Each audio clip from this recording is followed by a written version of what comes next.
In the name of Allah, the Beneficent, the Merciful. All praise due to Allah, the Lord of the worlds, the Beneficent, the Merciful. So, Master's Day of Judgment in which we now live, the alone do we serve, and the alone seek for thine help and aid. O Allah, please guide us on the right path of those upon whom thou hast bestowed thy favors, not on the path of those upon whom thy wrath is brought down, nor those who go astray after they heard thy teachings. Say he, Allah is one God. Allah is he of whom nothing is independent, but upon whom we all depend. He begetteth not, nor is he begotten, there is none like him. And I bear witness that none is to be served, worship, or praise besides Allah, who came in the person of Master Farad Muhammad. And I bear witness that the Honorable Elijah Muhammad is our true servant and last apostle. Ameen. We'd like to acknowledge the brothers and sisters who extended us the greetings of Assalamu Alaikum. We have the Rafiq family. We have Sister Betty Jewell from Chicago. We have Sister Tawana Muhammad from Madison Heights. We have Brother Hanif. And we have Brother Elijah Shabazz from Virginia. I'd like to say in the name of Allah, who came in the person of Master Farad Muhammad, and in the name of his last and greatest messenger, the most honorable Elijah Muhammad, I'd like to greet the brothers and sisters with the Nation of Islam's reading words of peace of Assalamu Alaikum. Today, we want to talk about the January 15th, 1965 Muhammad Speaks, and the title is Elijah Muhammad. And the article that we're going to talk about is Victory of the Apostle. And we're going to continue talking about the hypocrites. But this is the same victory of the apostles that's in the message to the black man. And we starting in the middle. The messenger says, this chief hypocrite took a group with him to build a mosque in opposition to me, and filled it with all types of wickedness and disbelievers like himself. Now, Malcolm intentions, because if you read all these early articles about him building this mosque incorporated, he really thought he was about to have something better than the message. Right, yeah. I never, until I started researching this stuff, I never heard this stuff. He really thought his temple was going to be better than the message. Right. I couldn't believe some of the stuff I was reading. Like, are you kidding me? Right. He actually thought that his temple was going to be better than the messenger. But the people who love Malcolm and say he was better than the messenger never talk about the Muslim Mosque Incorporated, because it failed. That's right. The messenger shut it down. Yep. Like real talk. When you listen in the laborers meeting, when the messenger was talking about when he was telling the captains, he was like, when you put a brother on the door, he said you could be putting a hypocrite on the door. That's right. So he said, when you watch him, don't watch him one time, watch him all the time. That's right. Because Malcolm actually was having people infiltrate the temples in the Nation of Islam. I didn't know that. He actually was having brothers who were Muslims who was actually with him. So this thing with Malcolm was getting real serious. Right. You know what I'm saying? When you read the history and study the history, and then you relate it back to what the messenger saying, like, oh, that's why he was saying that. Because some of the stuff that he was saying, especially in the laborers meeting, was related to Malcolm X. Right. And the stuff that he was doing. Right.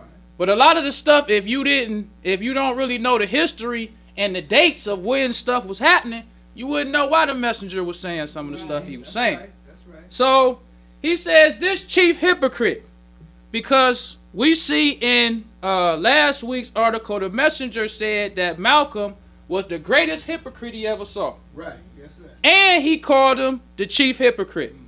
So we always got to remember how the messenger described Malcolm X. That's right. He never talked about any minister, any captain, or anybody as he's the best. Mm-hmm. He always gave brothers credit for what you did. That's right. You know what I'm saying? But he always let it be known he's one of my hard-working ministers. Yes, he's one of my hard-working captains. He never put it out there like this brother was better than that brother.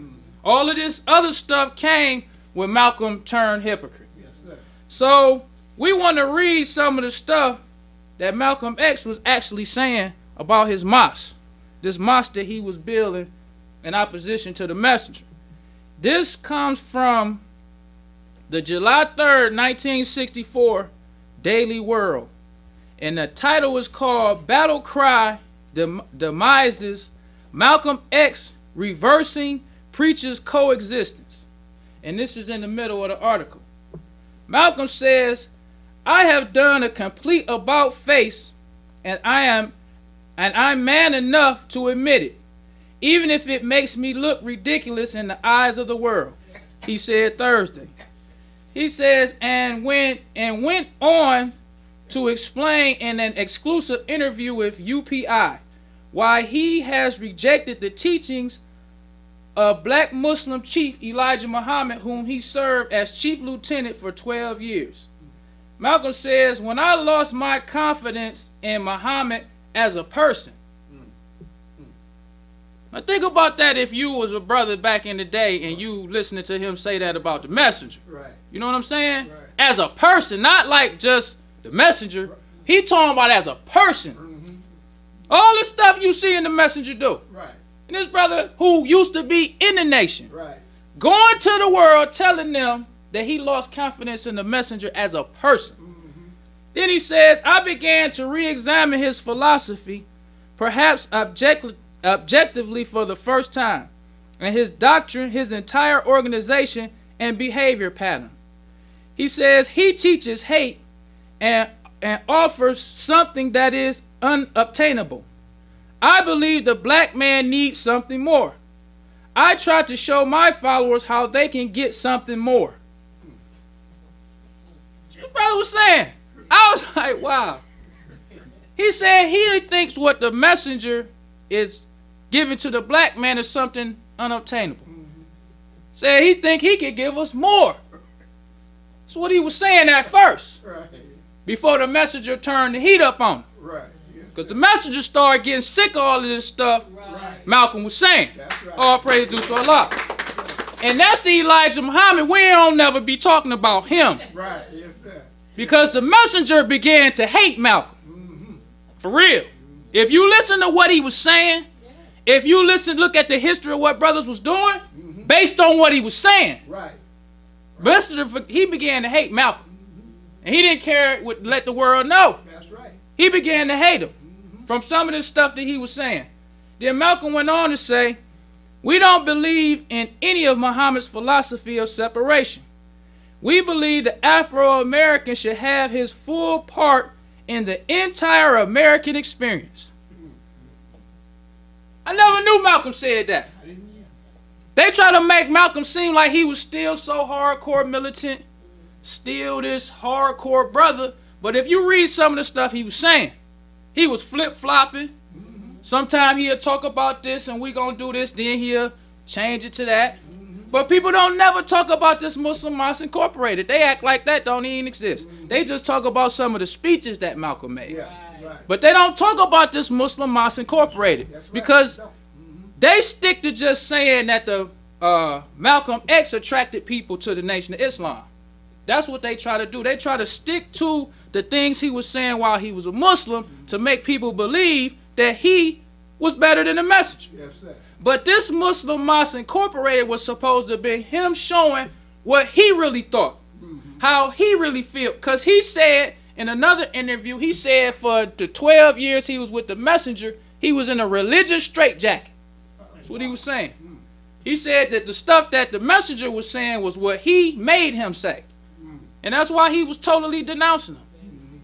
Yeah, he made it plain. I was in a religious straitjacket. I couldn't say what I wanted to say. But now I got this Muslim Mosque Incorporated. Right, yeah. Now I'm going to show them what I can do. Right. But people don't never talk about this Muslim Mosque Incorporated. That's right. That's right. So he says,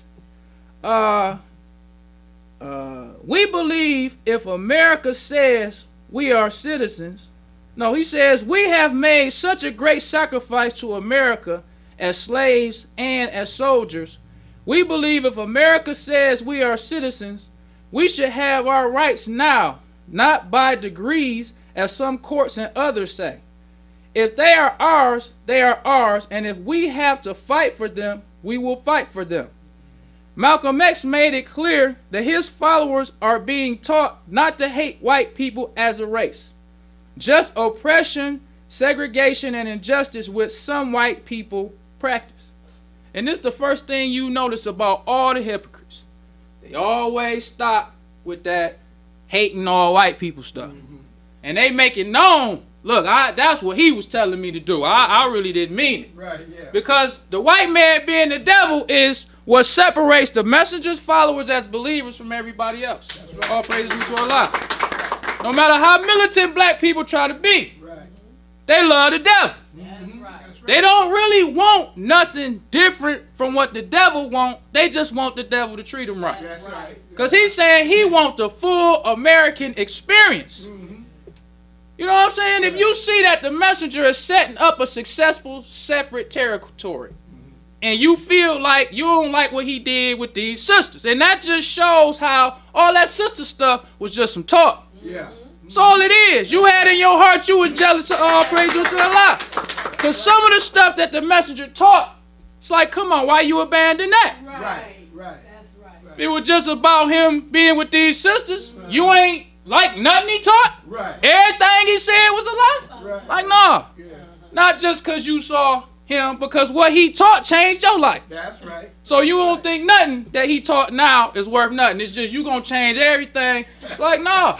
All that stuff is a lie. That's right. So he says, Malcolm X made it clear that his followers are being taught not to hate white people as a race, just oppression, segregation, and injustice which some white people practice. We realize that all white people are not bad, he said. Elijah Muhammad taught that the whole white race was a race of devils. When I went to the holy city of Mecca earlier this year, I found white men walking arm in arm with black men. I wrote back to that effect, and it infuriated Muhammad. He was enraged. What he said? He went to Mecca and was arm in arm with white people. But he went to Mecca before. He went to Mecca for the first time in 1959. Right. And the thing that's beautiful about the white man, he keep good records. Yeah. He keep good records. Yeah.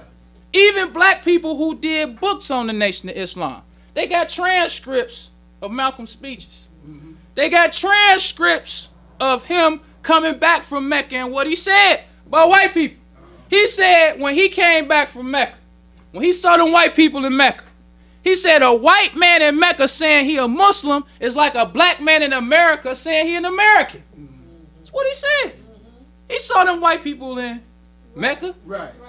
That wasn't nothing new. Right. Just like when he was talking about the messenger said he was David in the Bible.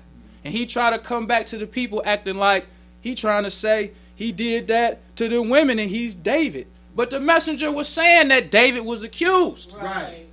So he knew how to play on words and how to use what people understood and knew and try to use it against the messenger. That's right. That's what he was doing, because he never said, I went to Mecca in 59 and I saw white people, but this time when I saw them. Right. He trying to make it seem like this the first time he went to Mecca, the first time he saw white people, and that ain't true. Right. And most black people don't know that. Right. So then, that's the end of this article. Then we got another article where he talks more about the Muslim Mosque Incorporated. And this comes from the June 16, 1964 St. Louis Post-Dispatch. And the name of this article is Revolution, Reciprocal Dying are Malcolm's Solution to Obtaining Rights for Negroes. And reciprocal dying means the white man killed one of us, we killed one of them. That's what reciprocal dying means. He was trying to be hard and revolutionary. So it says, Malcolm, who became a black Muslim when he was in prison in 1948, said that he has no idea how many followers he will attract to his mosque or freedom-fighting organization, both headquarters in Harlem. He said that he must work to create an organization that will follow the tenets of Islam in the best way we can find in a Western and highly mechanized society. It says Malcolm is confident his mosque will prosper. he will attract converts as well as defectors from the black Muslims he predicted. So this was like suicide for him. Say this in public. That he believed he about to get some Muslims. So I believe, I don't know exactly if this, but I know somewhere in here is when the messenger turned the heat up on Malcolm. Like, okay, he going too far now. Because you can tell by when you start reading these articles, the clashes that Malcolm X people and the Muslims was having. Messenger turned the heat. I don't think that Malcolm really knew the messenger like he thought he did. Because Malcolm in his lifetime was the first big hypocrite that he even ever seen. It never was a hypocrite like Malcolm before in the Nation of Islam in his time. So he never saw the messenger really turn on no brother like how he turned on him. So I think he wasn't ready. Because if you start seeing even on YouTube them videos of Malcolm, he started talking about how they out to get me, and you know what I'm saying, like trying to make, they beating up all their followers and all that kind of stuff because it was too much. He had realized he had went too far because the messenger turned the heat up on him. So it says many are leaving the black Muslim movement, especially the militant and young ones who have gone out because of the lack of activity, Malcolm said. When I entered the Nation of Islam in 1952 in Detroit, there were not over 400 active Muslim followers, Mr. Muhammad, and he had 10 mosques. By 1962 to now, I don't want to sound like I'm bragging. This is the start of people trying to give Malcolm credit for the success of the nation. Because before this, they never related the growth of the Nation of Islam, the success of the Nation of Islam to Malcolm. It was the messenger. But this right here is the exact statement that everybody used to say Malcolm was better than the messenger. They say, you know, it was only 400 followers. When did the messenger say that? He never said that. He never even used to give people the official count of how many people was in the nation. He never did. He used to tell them, you know, if I give you a record now, we got 20 people who might join over here, or 15 people we don't know. That's how he used to answer. He never gave a number of how many people was in the nation. But Malcolm, he talking about it was only 400 people. It was only 400 people in 1952 when I came in. He said, I don't want to sound like I'm bragging. No one can count the number of his followers, explaining there is no way of telling how many followers he has now, Malcolm says. I've gotten calls for helping and organizing Muslims in other cities, Philadelphia, Washington, Boston, and Los Angeles. So he telling them what city he gonna be up in there getting them brothers from these cities. It was suicide for this brother to do that. Because remember Boston. Boston is where the Louis X was. The same one who wrote that article. Boston is where Malcolm said he got some brothers in the temple he gonna get them out of to get these people. Just remember Boston. So we're gonna read what Malcolm, because Malcolm used to defend the messenger. And when he used to defend the messenger, he contradicted everything that he said when he left. How he contradicting the messenger. But first we're going to look at this article that comes from, it's the June 10th, 1964 Star Tribune. And the title of this article is Malcolm X Invited to Explain Therapy for Narcotics Addicts. And this is a article where the Harlem Hospital invited Malcolm to come talk to them about how the Muslims keep people off of drugs and addicted to narcotics. And this shows how people were attracted to the Nation of Islam, because this is in Harlem.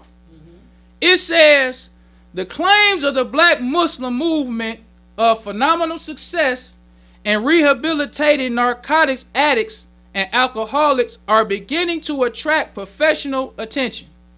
So what attracts some people don't attract others. Right. That's a fact about anything. Right. You buying a car. You might like a red car and want that car. I might not like it because it's red. Right. It might have everything else I like, but because it's red, I don't want that. Right. That's the same way people were attracted to the nation. They wasn't all attracted for the same reason. And how you can tell that brothers who put it all on Malcolm, how much of a hypocrite they are, is all that the messenger's teachings offer to a black man. Think about that. All that the messenger's teachings offer to the black man and woman, but you are relegated down to they liked it because they liked how Malcolm taught. That's crazy. All of these different things the messenger's doing to wake you up. Right. But everybody just want to come in because Malcolm can talk so good. But this is the people in the Harlem hospital that are the professional people, and it says are beginning to attract professional attention. It says Malcolm X, the New York black Muslim leader, has been invited to explain the movement's therapy to the Negro Probation Officers Society of New York. The meeting has been scheduled for April the 20th. Psychiatric social workers of Harlem Hospital who have been struggling with widespread narcotic addiction also have approached Malcolm in the last year. It says Milton L. Martin, a psychotic social worker in mental hygiene department of Harlem Hospital, admitted Thursday that he and his colleagues have been so amazed at the number of Muslims that they encountered who have been addicts that they decided to seek assistance of the movement. They saw so many people. Now Malcolm in Harlem talking, they wasn't attracted by that. They listened to him all the time. But what attracted them was like, wow, look at all these Muslims who used to be addicts. Right. And now they ain't on drugs no more. Right. How they do that? Right. All praise to Allah. Ain't had nothing to do with Malcolm's talking. They in Harlem. So they hear all this talking. Yeah. They wasn't impressed with that. They a different kind of people. They professional people. Right. Yeah. Talk is cheap That's right. when you dealing with certain people. Right. Certain people talk is enough. You can just talk them. And they'll be like, oh, that's good enough for me. But certain people talk is cheap. You don't have to show me some more than that. You talk good. Right. But what can you do? But the reason why Malcolm was so successful with his talk is because he could back it up with the Messengers program. Right. So people saw something with his talk. Because he ain't the only one who could talk. Martin Luther King could talk. Right. He was a good talker. Right. The brother from the Black Panthers, Eldridge Cleaver. He could talk real good too. Right. But he didn't have nothing to back it up. So that was the only thing that separated Malcolm from other good talkers. The Messengers program. Right. So it says it has been known that part of the hardcore of the black Muslim movement is composed of rehabilitated narcotic addicts and alcoholics. The black Muslims led by Elijah Muhammad are dedicated to the establishment of a separate Negro nation. It says Malcolm himself has acknowledged that he also is a recovered narcotics addict. Everybody know what you used to do. Just like with Jesus, the brother who was blind.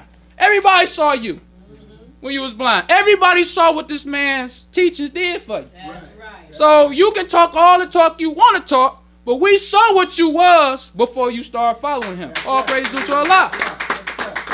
That's what it is. You can say what you want to say about a person, but if what he did for you changed your life, it's like, well, what can you say about that? Right. That's right. What can you say about that? Because all this other stuff you say, that's hearsay. We don't know if that's true or not. But we know for a fact you was in prison. Right. You was on narcotics. And when you start following him, you stop doing all that. So what's up with that? Tell us about that. What problem you got with that? Right. That's what we want to hear. But see, they don't all praise due to Allah. They don't never talk about that. What problem you had with what the messenger did for you? Right. Don't tell me nothing about them sisters. Right. Let them sisters speak for themselves. But what did he do to you? That's what I want to know. Yes, sir. But he can't say nothing about that. That's right. So he tried to mud wash the message with some nonsense. Right. So it says Malcolm himself has acknowledged that he also is a recovered narcotics addict. He was suspended last year and forbidden to speak in public because of a speech in which he mocked the assassination of President John F. Kennedy. He retained his position as minister of New York's Muslim Mosque No. 7. Before he was silenced, he recalled once that he had been a narcotics addict 6 years before his conversion to Islam while serving a sentence in prison in Concord, Massachusetts. He was rehabilitated, he said, by Muhammad. Just before he turned hypocrite. I was rehabilitated by Muhammad. Right. Then he says, Malcolm said that he used marijuana, opium, cocaine, and heroin before his conversion, and that he broke his addiction within 24 hours without the attendant withdrawal symptoms of convulsions. Convulsions, I mean. That's what he said. In 24 hours. Right. Yeah. Because of Muhammad. That's right. But now you going to say that because of some rumors you heard about him, that not his whole philosophy. You ain't with that, but how did you do this? Right. He ain't never explained that. How did you do this because of Muhammad? Right. Because you never explained how you did this and what his teachings did for you. That's right. You talking about something that ain't got nothing to do with this. But everybody saw it. And this is how the Nation of Islam's success was portrayed to the people before Malcolm turned hypocrite. Right. Because the messenger had more to his program than just a brother talking. Because Malcolm, we'll give him his credit. He could articulate the messenger's program real good. Yes. But it was the program. That's right. They called him, it says, Malcolm X, the New York black Muslim leader, has been invited to explain the movement's therapy. That's what they called you to do. To explain what Muhammad done taught y'all. That's right. That's what it is. That's right. And that's how Malcolm's position was portrayed to the public before he turned hypocrite. He was just somebody who could articulate the program. Right. That's what it was. Right. So we want to look at some of these speeches that Malcolm used to make to defend the message and see what kind of fool he sound like to talk against the messenger after you said what you said for him. All right.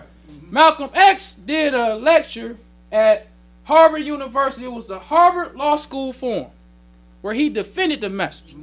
Now, in his autobiography, he said that when he was in prison, writing the messenger letters, he couldn't even write a complete sentence. But now, after Muhammad, you at Harvard. Right. Right. Right. I mean, how you do that? All praise to Allah. How you do that? Malcolm didn't even go to school. This is him just talking about the program.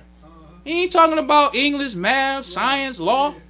He was talking about the messenger program at Harvard. Right. Because the transcripts from this speech is in Louis Lomax's book, When the Word is Given. They got this speech. He spoke at Yale. He spoke at Atlanta University. He spoke at Queens College. He spoke at many colleges just talking about the messenger's program. That's all the messenger had him for. Right. Is to tell people about his program. That's right. That was it. All praise to Allah. So let's look at what he said at Harvard. He says there are probably 100,000 of what you whites call Orthodox Muslims in America who were born in the Muslim world and who willingly migrated here. But despite the fact that Islam is a propagating religion, all of these foreign Muslims combined have not been successful in converting 1,000 Americans to Islam. It's about 100,000 of them. They ain't converted none of these Americans to Islam. But Islam is a propagating religion, meaning you're supposed to be spreading it. You're supposed to be getting converts. That's what you're supposed to be doing. That's right. So these true Muslims, they over here ain't doing nothing. And then he says, on the other hand, they see that Mr. Muhammad all by himself. That's what he said. Right. On the other hand, they see that Mr. Muhammad all by himself has hundreds of thousands of his ex-slaves turning eastward towards Mecca 5 times daily, giving praise to the great God Allah. No true Muslim in his right mind would denounce or deny this meek and humble little black man who was himself born in Georgia, the very worst part of this country, as a leader, a defender of the faith, a propagator of the faith, who has rekindled the light of Islam here in the West. That's right. All praises due to Allah. He said, no true Muslim in his right mind Right. Right. would denounce or deny this meek and humble little black man. Yes, sir. That's what you said. That's Right. right. That's right. What you said. Right. He said his Caucasian opposers have never gotten even one responsible Muslim official to criticize or denounce Mr. Muhammad. They seek only in getting some jealous or envious little peddler or merchant who migrated here and wants to be recognized as some sort of leader himself. It's Allah. That's right. That's the power of Allah. Praise due to Allah. All these hypocrites. That's right. You can take their words of these old Muhammad speaks and just read it back to them. That's right. You ain't got to make up nothing. That's right. Just take some of them speeches Right. and be like Louis X of Boston. This is what you said. Right. This is what you said. That's This is what you said about Evelyn. That's right. This is what you said about all them so-called wives of the messenger. Yes, sir. So how they the wives of the messenger now? Right. That's why it's good to have these old Muhammad speaks newspapers. Praise due to Allah. You can take all the hypocrites. That's why the messenger said last week we was reading. He said, we got your name in black and white. That's right. We got your speeches in black and white. That's right. We got everything in black and white and recorded of what you used to say before you turned hypocrite. Right. And that's why the messenger also said you can never trust a hypocrite as being sincere. That's right. Say he lying going in and he lying going out. That's right. You weren't sincere. That's right. Because if you were sincere then you lying now. Uh-huh. Or you lying now you was lying. Or you telling the truth now you was lying then. Right. You ain't telling the truth both times. What is it? Right. Which one you gonna trust? You can't never trust a hypocrite. That's right. He says, they succeed only in getting some jealous or envious little peddler or merchant who migrated here and who wants to be recognized as some sort of leader himself, and who will therefore accept the Caucasians 30 pieces of silver to attack this man of God. That's right. That's what he said. That's right. That's right. He says, how would Mr. Muhammad ever make a trip into the forbidden areas of Arabia and visit the holy cities of Mecca and Medina, being welcomed and honored by its most respected religious leaders, the great imams themselves, if he himself was not recognized as a great religious man and a man of God, doing miraculous work by spreading Allah's name here in the West among 20 million ex-slaves of America? How could Mr. Muhammad visit the capitals of the Muslim world and be received by its respected leaders if he too was not recognized and respected as a Muslim leader by them? He visited Al-Azhar, the oldest mosque and Muslim university in the world, and had tea with the chief imam, the great Sheikh Sultak, who kissed him on his forehead in the true Muslim fashion. Yet the American Caucasians hope to block his success. You can't never trust a hypocrite. That's right. He says, they succeed only in getting some jealous or envious little peddler or merchant who migrated here and who wants to be recognized as some sort of leader himself, and who will therefore accept the Caucasians 30 pieces of silver to attack this man of God. That's right. That's What he said. That's right. That's right. He says, how would Mr. Muhammad ever make a trip into the forbidden areas of Arabia and visit the holy cities of Mecca and Medina, being welcomed and honored by its most respected religious leaders, the great imams themselves, if he himself was not recognized as a great religious man and a man of God, doing miraculous work by spreading Allah's name here in the West among 20 million ex-slaves of America? How could Mr. Muhammad visit the capitals of the Muslim world and be received by its respected leaders if he too was not recognized and respected as a Muslim leader by them? He visited Al-Azhar, the oldest mosque and Muslim university in the world, and had tea with the chief imam, the great Sheikh Sultak, who kissed him on his forehead in the true Muslim fashion. Yet the American Caucasians hope to block his success among our people continues to oppose him and say he is not a true Muslim. Malcolm. This is his word. Why people don't ever talk about this? Right. He was at Harvard when he was saying this. Amongst them scholars. Just a little bit of this speech. He kept going. Talking about the message. His whole speech was in defense of the Messager's program. So all the stuff that these brothers be saying, if you knew the history of it, you can see what kind of hypocrite they are. That's right. They all hypocrites and double crossers. That's right. Because if you were sincere when you said this, and you saw that because the one thing about all of this with the wives and all of this stuff with the secretaries, brothers ain't about to fall out with his man about nothing about that. Right. I'm gonna keep it real. Right. You ain't about to fall out with your man about nothing about that. No. Y'all done had plenty friends who cheating on their wife, doing all kinds. You would just be like, hey man, that's bold. You ain't about to fall out with him and be going to public and telling about it, because even in the street, if that was your man, and we seen him do all of this stuff for you, and now you gonna come back to us and tell him his secrets, that was your man. We won't respect you. Who gonna trust you? Right. You out in the street hustling. Right. This was his man. They was hustling together. They was making money together. His man put him on. You in the street. Right. He come back and tell you some stuff on his man who put him on. You gonna trust him? No, you ain't gonna trust him. Right. Malcolm was a hypocrite for doing what he did to the President Khalil. No excuse. That's right. Even if that stuff was true, Right. I don't believe it. You know what I'm saying? I don't believe nothing about that stuff about the Messenger, but even if it was true, you're a hypocrite for coming out in the public talking about him like that. Right. That don't change the fact about what you did to him. Right. That's right. Because he ain't do nothing to you. That's right. Let them sisters speak up for themselves. You got investigators, you got all kind of people who could have stood up for their sisters if that was true. But you gonna come out and talk about him the way you did. That shows what kind of person you are. Right. A hypocrite. Right. You wasn't really his true friend at all anyway. That's right. To talk about him like that. And most of them brothers who was with the messenger. And I like the fact that the messenger had enough loyal FOI to turn the heat up on Malcolm. Because all of them were loyal to the messenger. Like Lou Excess of Boston. Like Muhammad Ali. Right. But the messenger turned the heat up so hot that they knew Right. I ain't side with Malcolm. Right.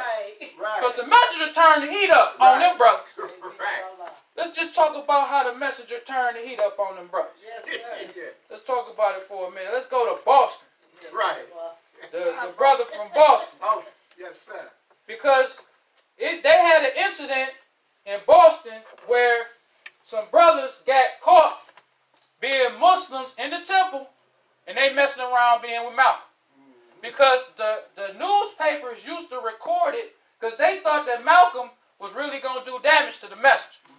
They believed that because all of this talk Malcolm was talking, he was the top lieutenant, so people really thought like, man, he about to break them down. So this article, it comes from the October 3rd, 1964 Daily Independent Journal.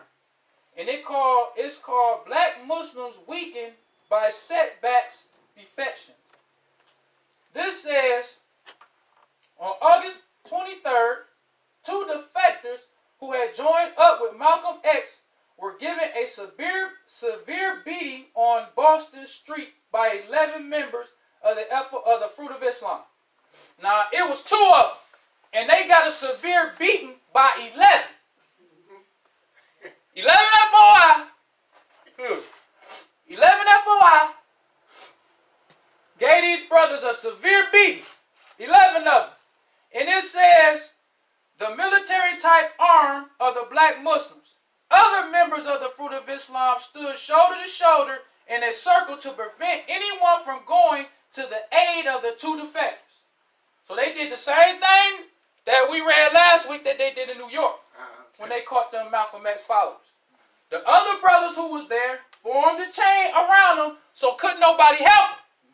You got 11 FOI jumping on 2. They're already out nothing. Right. Then the other brothers make sure ain't nobody gonna help. Everybody saw that. This was in Boston. The same brother that's talking this brother Malcolm stuff. This is how the messenger turned the heat up on Malcolm. This stuff was happening happening all over the country. Real talk. Right. It's another brother. He on with Malcolm. His name is Leon Amir. This brother was the karate instructor. The messenger said, "Don't watch him one time, watch him all the time." Right. He in there and he with Malcolm. He the karate instructor. Brothers turned on him. Whooped his head. They whooped his head. And he was with Malcolm on stage telling them about how they jumped on him. He was in the temple. The brothers was watching you. Messenger got people watching everybody. Right. They see you. You the karate, you teaching them how to fight. Right. But they band together and jump on you. Right. That's how it was. All praises to Allah. And it wasn't just like that. Let's go even further with the messenger. Because he was making brothers choose who you with. That's right. Everybody had to choose. That's right. And it wasn't just with the messenger, with the followers. It was also with his family. Because a lot of his family turned hypocrite during this Malcolm time. That's right. A lot of them. This one comes from the Pittsburgh Carrier. This is the December 26, 1964 Pittsburgh Carrier. And the title is Muhammad's Son Favors Malcolm X. This says, Akbar disclosed in a telephone conversation from the Windy City that he and his father had reached no conclusion after a heated 4-hour talk. His father, he said, was insistent that he visited the various Muslim mosques throughout the country and downgrade Malcolm before the followers and depict him as an ingrate and a hypocrite. If he refused, he said, his father told him, "Get out of the movement and stay out, and I don't want to see you again." All praise to Allah.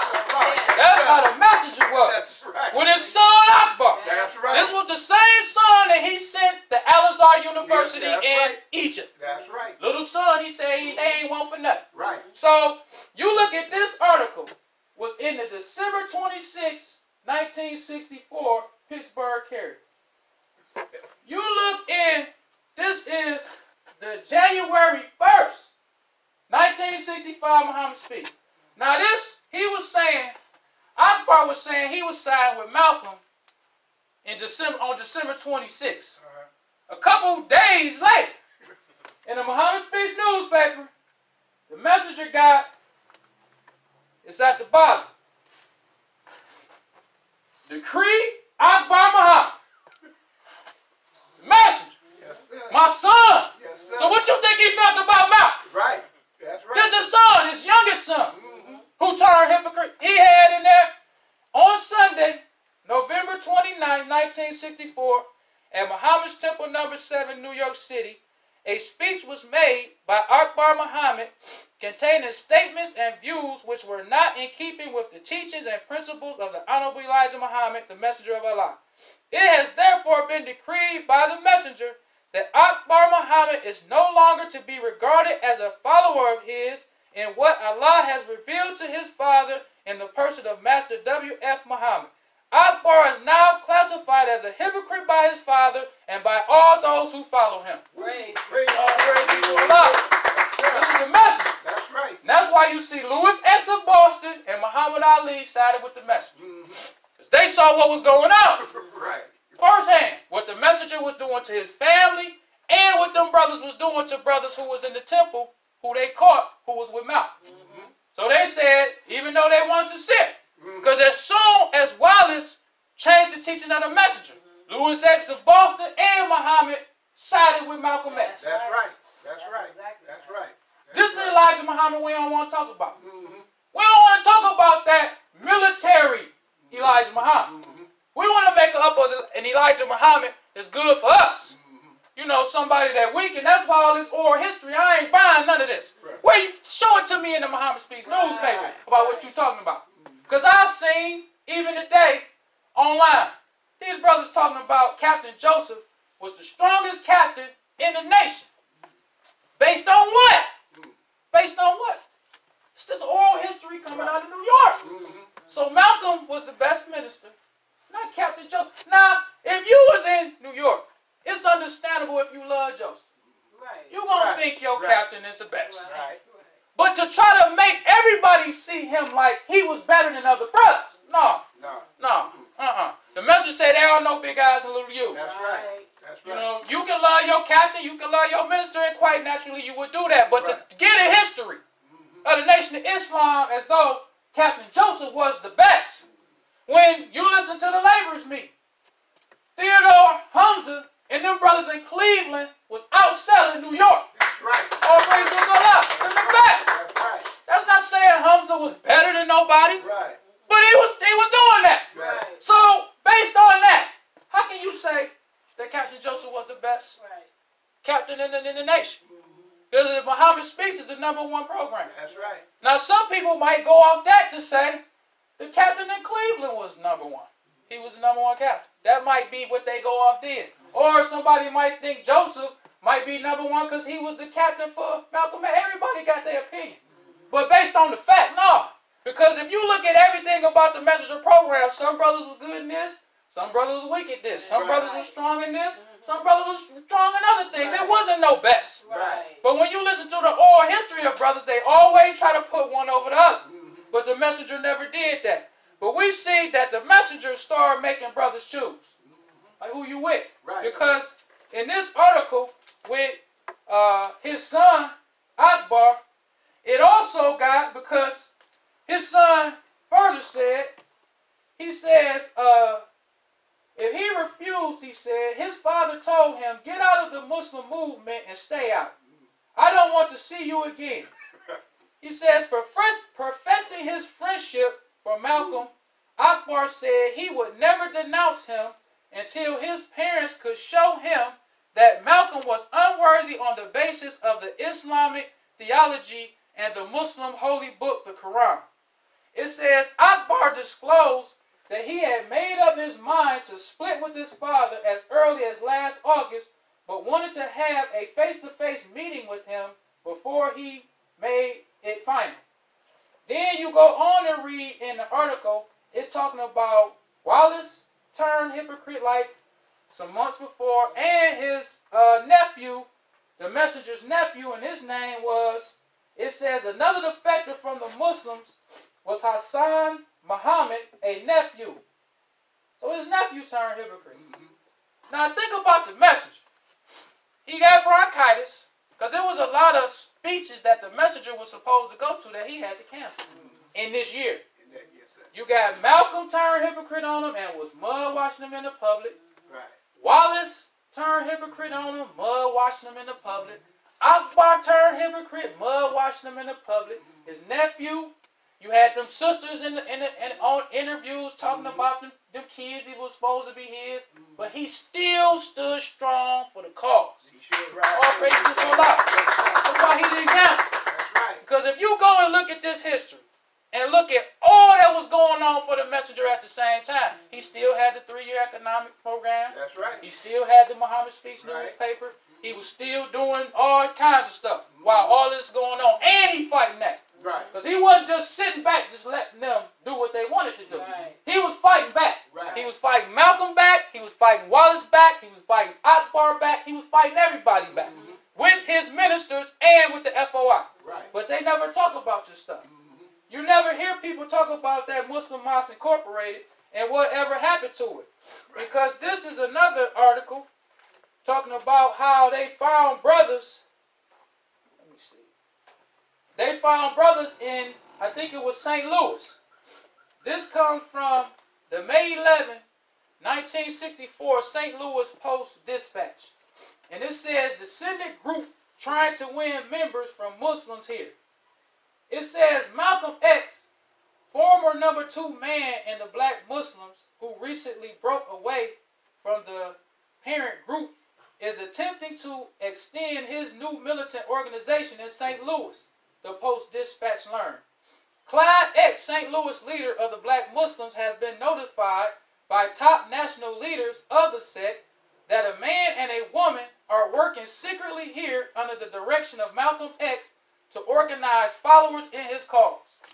The possibility of an attempt by Malcolm X to infiltrate the black Muslims have been discussed in recent meetings at the Muslim Temple of Islam, number 28 at 1434 North Grand Boulevard. Outwardly, the St. Louis black Muslims have not expressed any interest in joining Malcolm X, who has urged Negroes to buy arms and form rifle clubs for self-defense. Malcolm was going all out. They even had newspaper reports telling people in the public where these people were. They got 2 of them in here. Right. Just taunting the messenger. Right. The messenger even got a lecture where he was talking about Malcolm came to Chicago. I think that was the laborers meeting where he was talking about Malcolm came to Chicago. Talking about the messenger on the radio. Just taunting. Why he didn't, the messenger even talked about the hypocrite. He said they not satisfied with just leaving themselves. That's right. You mad at the messenger for this stuff you talking about, why you can't just leave? Why you gotta come to Chicago, get on the radio and talk, or just build your little group? Because there was a lot of hypocrites who left the Nation of Islam and built a group. The Muslims ain't say nothing to them, they ain't say nothing about the messenger. It was like they just left, because it was a brother, I forget his name, but he started some little group. And the Muslims didn't bother him.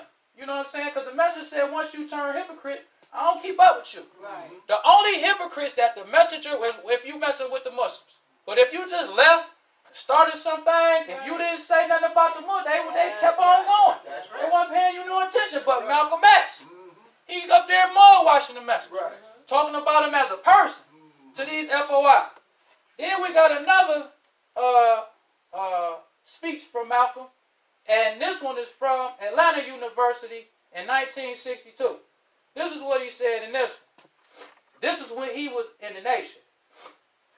He says, in the past, religious roads leading through black America presented smooth sailing for the old touring car of Christianity. They met few obstacles and had little opposition or competition. The drivers or the preachers had it easy. Their course was never challenged. They ruled supreme on the religious roads of black America. However, today, this is making a great change. The religious roads of black America have suddenly become blocked by a rocky barrier, and all the black and white preachers combined are incapable of removing it. The firm, down-to-earth, thought-provoking teachings of the religion of Islam. That's what he said. Down-to-earth, thought-provoking teachings of Islam. He wasn't saying it was him. Never did they portray the teachings of the messenger like it was because of me.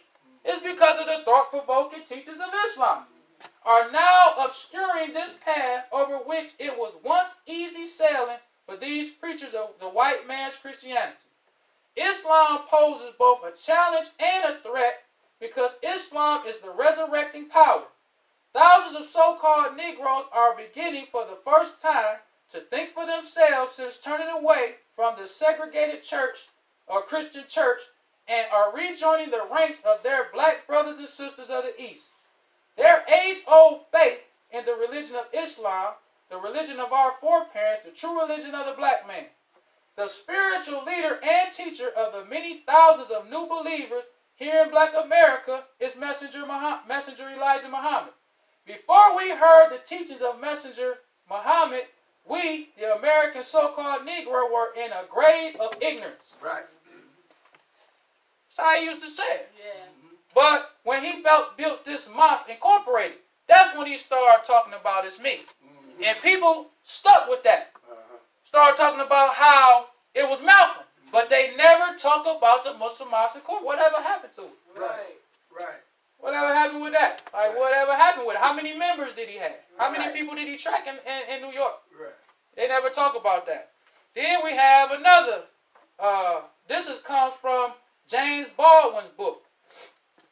His book is called The Fire Next Time.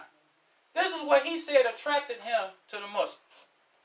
He says, I have long had a very definite tendency to tune out the moment I come anywhere near either a pulpit or a soapbox. What these men were saying about white people I had often heard before, and I dismissed the Nation of Islam's demand for a separate black economy in America, which I had also heard before as willful and even mischievous nonsense. So he's saying, I listen to all this talk. Heard it all before. I done heard Malcolm. I done heard all these people on their soapbox. I done heard it all before. He said, then 2 things caused me to begin to listen to the speeches, and one was the behavior of the police. After all, I had seen men dragged from their platforms on this very corner for saying less virulent things, and I had seen many crowds dispersed by the policemen with clubs or on horseback. But the policemen were doing nothing now. Obviously, this was not because they had become more humane, but because they were under orders and because they were afraid. And indeed, they were. And I was delighted to see it. So the James Baldwin, who was also in New York, he said, I heard all, and this was in 1963. This was before Malcolm flipped. He was just saying, I heard all this soapbox stuff.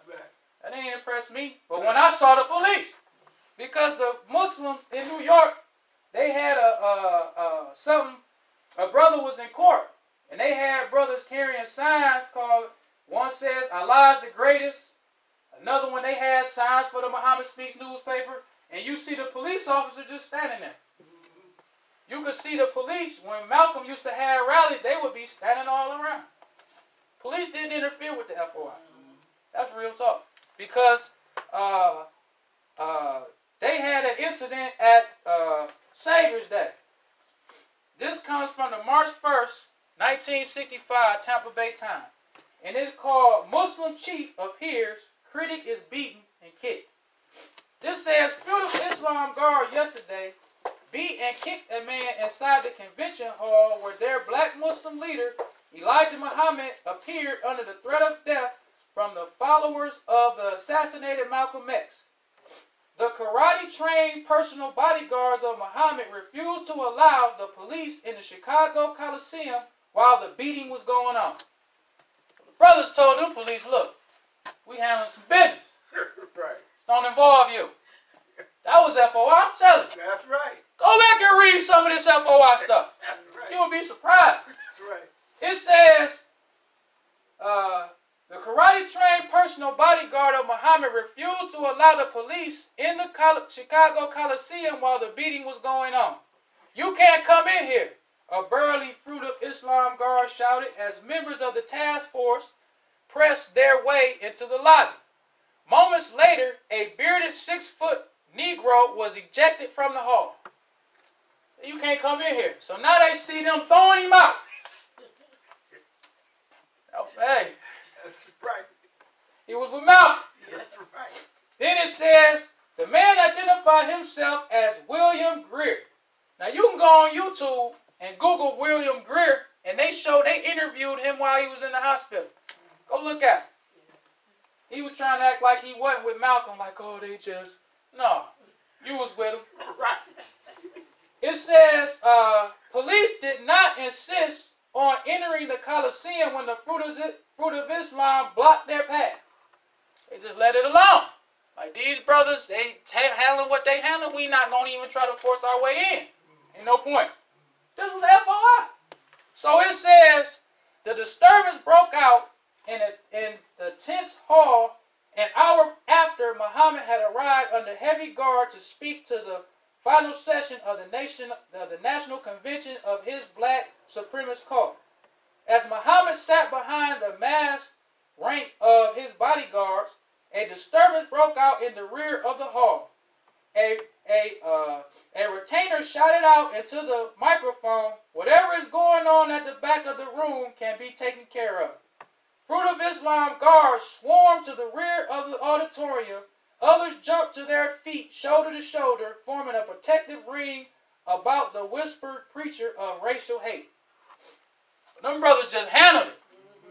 Told the police, we got it. Right. Even when they had the parade in Chicago, they said the FOI relieved the police and secured the whole south side of Chicago. The FOI. Nobody just go up. They say it wasn't no theft, no robberies, no break-ins, no none of that. That's right. You can see pictures of brothers standing posts on the corner, brothers walking up and down the street. That was the FOI. They wasn't playing with this Malcolm X stuff. Right. And this was the PG stuff of these brothers of what they were doing. Because when they found you and you was in the temple and you with this hypocrite, you got it. That's right. You got a severe beat. That's just the history.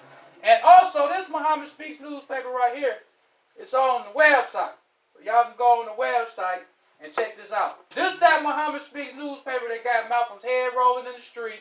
And this one is the one where the messenger actually went to New York. Well, brothers and sisters, I don't want to prolong the time. So I'll leave you as I came in the nation of Islam, greeting words of peace of Assalamu alaikum.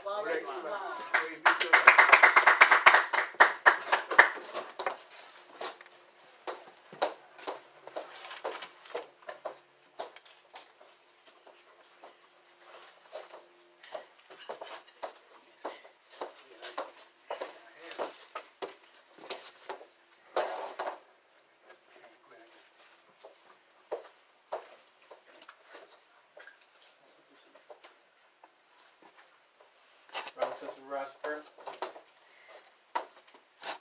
In the name of Allah, the Beneficent, the Merciful, all praise is due to Allah, the Lord of the worlds, the Beneficent, the Merciful. So, Master, the day of judgment in which we now live, the alone do we serve, and the alone seek for thine help and aid. O Allah, please guide us on the right path, path of those upon whom thou bestow thy favors, not on the path of those upon whom thy wrath is brought down, nor those who go astray after they heard thy teachings. Say he, Allah is one God. Allah is he of whom nothing is independent, but upon whom we all depend. He begetteth not, nor is he begotten, there is none like him. And I bear witness that none is to be served, worship, or praised besides Allah, who came in the person of Master Farad Muhammad. And I bear witness that the Honorable Elijah Muhammad is thy true servant and last apostle. Ameen. The Honorable Elijah Muhammad taught us not to do anything to anyone that we wouldn't have done it to ourselves and treat everybody right, even the devil. Assalamu alaikum.